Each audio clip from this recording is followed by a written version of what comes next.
என்னைக்கு நம்பிக்கை வைக்கிறோமோ அன்னைக்கு வாழ்க்கைய உருவாக்குறோம்.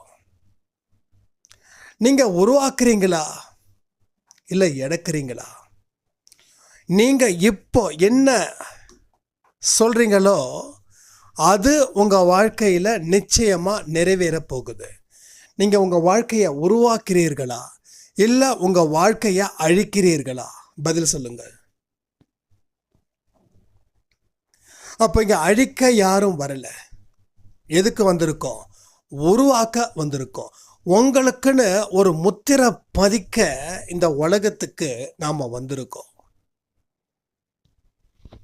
உங்களோட வாழ்க்கையில் இருக்கக்கூடிய பிரச்சனைகளை எதிர்கொள்வதற்கு நாம வந்திருக்கோம். நாம கோழைகள் இல்லை, நாம தைரியமானவர்கள். நாம நல்ல மன வலிமைக்கு நாமளே ஒரு எடுத்துக்காட்டா மற்ற மனிதர்களுக்கு நாம இருக்கோம்.